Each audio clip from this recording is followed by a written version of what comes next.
Hoje o trabalho é sobre família. E claro, né? Vamos falar sobre família. Quando Deus criou o homem, em Gênesis capítulo 1, 2, e quando Deus criou a mulher, Deus deu algumas orientações ao homem e à mulher. No verso 18, disse Deus assim: Não é bom que o homem esteja só. Far-lhe-ei uma adjuntora que esteja diante dele. No verso 22 diz assim: E da costela que o Senhor Deus tomou do homem, formou uma mulher, e trouxe a Adão e disse: Esta é agora osso dos seus ossos, e carne da minha carne. Esta será chamada varoa, porquanto do varão foi tomada. Portanto, deixará o varão, o seu pai e a sua mãe, e será uma só carne com a sua esposa. Quando nós lemos essa palavra, nós podemos começar a entender que família é união. E se você tiver a curiosidade de abrir essa mesma passagem em outras versões bíblicas, como a NAA, a palavra de Deus diz assim, na NAA, Almeida atualizada: O Senhor Deus disse ainda: Não é bom que o homem esteja só. Farei para ele uma auxiliadora que seja semelhante a ele. Quando nós estudamos a palavra de Deus, ou seja, o relacionamento de marido e mulher, muitas vezes algumas pessoas podem ter um entendimento que a mulher num relacionamento ela é menor do que o homem. Mas a palavra de Deus nos ensina que a mulher ela é semelhante a nós, ou seja, ela é igual a nós diante do Deus, o Todo-Poderoso. Porque para Deus não existe mulher, não existe homem, não existe velho, não existe novo, não existe acepção de pessoas. Para Deus, nós somos verdadeiros adoradores que o adoram em espírito e em verdade. Nós somos aqueles que Deus chama por filho, porque deu seu Filho unigênito para que todo aquele que nele crê tenha vida eterna.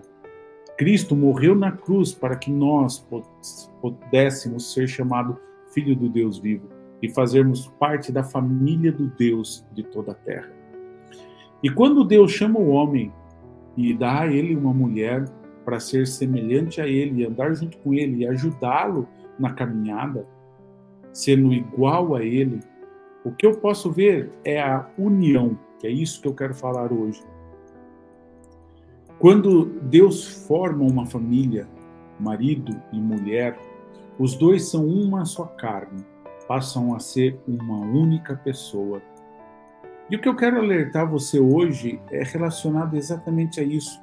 Porque quando você, meu querido, que é casado, que é casada, você tem o seu esposo, a sua esposa, a Bíblia diz que somos uma só carne.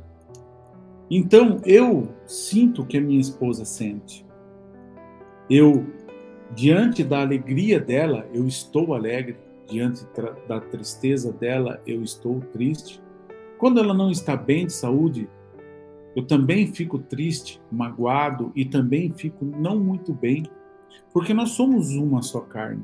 Nós somos uma só carne para a vitória, nós somos uma só carne para as lutas, nós somos uma só carne para estar caminhando até podermos encontrar com o Senhor, nosso Deus, que fez os céus e a terra. A palavra de Deus fala que essa união do homem e da mulher, esta união do homem e da mulher, é para que os dois, se tornando uma só carne, possam vencer as lutas, os problemas, as angústias, as dificuldades. Esta união do homem e da mulher, transformando os dois em uma só carne, nós também vemos no Evangelho de Marcos, capítulo 10, versos 7 e 8. Lá também fala: deixará o homem a sua família e se unirá à sua esposa, tornando-se uma só carne. Quando nós estudamos mais a palavra de Deus, nós vemos que de capa a capa da nossa Bíblia, da sua Bíblia, Deus, ele demonstra o seu amor para nós, para com a igreja, usando também a figura de marido e mulher, noivo e noiva. Ou seja, um relacionamento íntimo, um relacionamento onde um conhece o outro sem máscaras. Porque você vive com seu esposo, você vive com sua esposa, e você o conhece. Você sabe quando ele está bem, você sabe quando ele está mal, você sabe quando ele está triste, quando ela não está bem também, quando ela está magoada, quando estão passando por problemas. Você só de olhar o semblante da pessoa que vive com você, sendo uma só carne com você, você entende que ali não está bem, que ali precisa, e você intercede a Deus junto. Porque quando um está fraco, o outro busca Deus. Quando um não está bem, o outro busca Deus, uma só carne. Para que Deus possa operar na vida de um casal. E a família, na realidade, é a última fronteira que Satanás tem para destruir todo o relacionamento com Deus. Porque Deus, desde o princípio, ele sempre primou pela família e sempre exemplificou o seu amor para com a igreja, sempre exemplificou o seu amor pela igreja através da família. Em Efésios, capítulo 5, também quero ler com vocês e quero trazer para vocês o grande mistério que Deus aqui trata. Em Efésios, capítulo 5, no verso 28, um pouco antes, os deveres domésticos, mas no verso 28 diz assim, 5:28, assim devem os maridos amar a sua própria mulher como o seu próprio corpo. Quem ama a sua mulher, ama a si mesmo, porque nunca ninguém aborreceu a sua própria carne, antes a alimenta e sustenta, como também o Senhor a igreja. Ou seja, a família, a união, uma só carne, entendimento, comunhão, assim como o Senhor sustenta também a igreja. O nosso Deus nos trata, sim, como família, como marido, como mulher, como uma só carne. Nós somos do Senhor, eu sou do Senhor, você é do Senhor. E nós temos a certeza que o Deus que nós servimos tem o controle de todas as coisas sobre essa terra. O nosso Deus é um Deus que pode operar qualquer coisa, pode dar a vitória em qualquer circunstância. E continuando, no versículo 30, diz assim, porque somos membros do seu corpo, por isso deixará o homem, seu pai e sua mãe, e se unirá à sua mulher, e serão os dois uma só carne.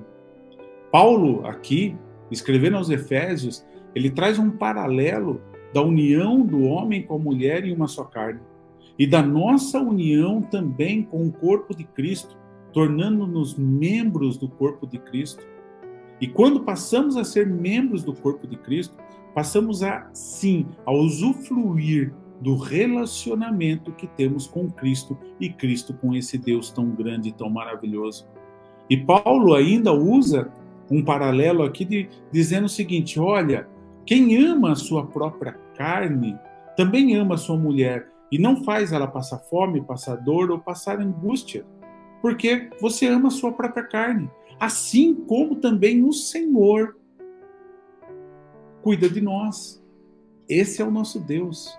Então a família, a união que nós temos com a nossa esposa, você com o seu esposo, entenda uma coisa, Deus, ele é soberano e ele pode sim dar vitória a você, mas quando você tem um relacionamento com a sua esposa, de união, uma só carne, uma só pessoa, um só sentimento, um só relacionamento, sem mentiras, sem máscaras, sem falsidade, com todo o amor e compaixão que você possa ter pela sua esposa, pelo seu esposo, sendo sim verdadeiro, amigo, companheiro, sempre estando junto, cuidando, amando. Ainda Paulo fala no versículo 32, grande é este mistério, digo, porém, a respeito de Cristo e da igreja. Ou seja, Paulo, em Efésios capítulo 5, ele fala sobre o casamento, ele fala de uma só carne, ele fala da união do homem e da mulher, e fala do relacionamento nosso para com Deus através do corpo de Cristo, que nós fomos ali inseridos. E Paulo fala, é grande este mistério. Nem Paulo entendia ao certo tudo o que estava reservado a este relacionamento nosso com esse Deus que é tão bom, tão maravilhoso. Mas nós temos que usar do nosso relacionamento com o nosso cônjuge para podermos ter a presença de Deus cada vez mais na nossa vida. Assim como a minha esposa Dirlene trouxe a palavra. Qual o memorial que nós estamos deixando para os nossos filhos? O que os nossos filhos vão se lembrar das nossas experiências que nós tivemos com Deus, das lutas que eu passei, das angústias, das vitórias que eu tive, de como Deus operou na minha vida, na saúde, nas finanças, em todas as áreas. Assim como a irmã Edmeia também trouxe, que palavra maravilhosa, que bênção de Deus, falando sobre o nome, que ele não tinha nome nenhum, mas Deus transforma essa situação. E eu trazendo aqui essa palavra, Deus, ele quer ser um com você. Ele quer cuidar de você, assim como você tem um relacionamento com a sua esposa, com o seu esposo. Vamos orar. Senhor, Deus Todo-Poderoso, abençoa grandemente, Deus, as pessoas que estão agora, os irmãos que estão conosco, orando aqui, Senhor Deus, comigo. Abençoa, Senhor Deus, o meu irmão Ricardo Knight, Senhor, que eu acabei de ver aqui, mandando um abraço. Que Deus abençoe a sua vida, a sua família, Senhor. Que derrame da tua graça sobre a sua vida, meu querido. Deus Todo-Poderoso, abençoa, Senhor Deus, grandemente, Deus, a tua igreja. Que a tua igreja, Senhor Deus, possam entender o relacionamento entre marido e mulher. E esse grande mistério, Senhor, que Paulo fala do relacionamento, Senhor Deus, da igreja e de Cristo. Oh, meu Deus Todo-Poderoso, que esta mesma comunhão, que esta mesma união, Senhor, possa ser, meu Pai, oh Jesus, sentida, vivida, Senhor. Oh, Deus amado, Deus querido, com esta mesma intimidade que nós temos, Senhor Deus, com a nossa esposa, com a minha esposa, eu possa ter também com Deus, com o Espírito Santo que habita em mim, Senhor. Oh, Pai, que sonda dentro de mim tudo que existe. Pai amado, Pai querido, Deus poderoso, Senhor da glória, abençoa grandemente, Senhor Deus, o clamor da virada. Derrama